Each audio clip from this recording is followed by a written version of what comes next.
वाराणसीनंतर देऊयात मुंबईमध्ये 5 वर्षांपूर्वी रेल्वे अपघातात मुंबईच्या मोनिका मोरेला आपले दोन्ही हात गमवावे लागले आणि त्यावेळी तिला सरकारनं नोकरी देण्याचं आश्वासन दिलं होतं. पण शिक्षण पूर्ण होऊनही आणि वारंवार सरकारकडे पाठपुरावा केल्यानंतरही मोनिकाला नोकरी मिळाली नाही असं राज ठाकरेंनी कालच्या भांडूपच्या सभेमध्ये म्हटलं होतं आणि मोनिका मोरेला त्यांनी मंचावरही बोलवलं होतं. आणि यानंतर मोनिकाशी संवाद साधला आमचे प्रतिनिधी अक्षय कुडकेलवार यांनी. नेमकं मोनिका मोरे या मंचावर का आली होती आणि राज ठाकरे यांनी तिला का बोलवलं होतं तिच्याकडनं जाणून घेणार आहोत.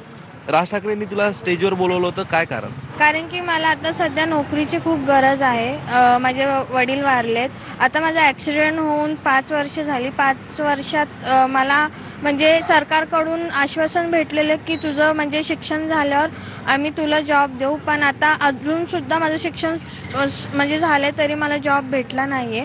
म्हणून मी या आशेने साहेबांकडे आली आहे. अच्छा, मात्र सरकार ज्यांनी तुला आश्वासन दिलं होतं, सरकार, लोकप्रतिनिधी यांच्याशी तू संपर्क साधला 5 वर्षानंतर तुझं शिक्षण पूर्ण झाल्यानंतर?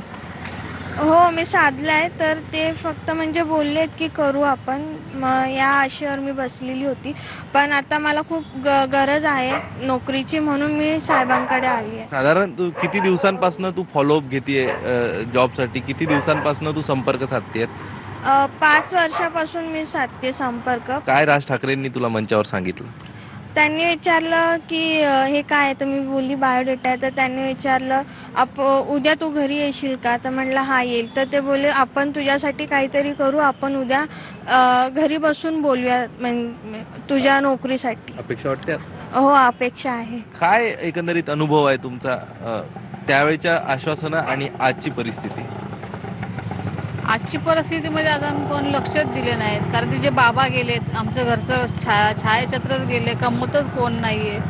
त्याच्यामुळे आम्ही म्हणलं साहेबांकडे जावं, जरा बघावं ते काय करतात की नाही. आणि रेल्वेमध्ये तिला जॉब द्यायला असे ते आश्वासन दिलं होतं आम्हाला, आणि ते पूर्ण झालं पाहिजे, कारण आमचं कमवतो कोण नाहीये. आता व्हिडिओ जर्नलिस्ट रमेश भट्टसह अक्षय कुडकेलवार.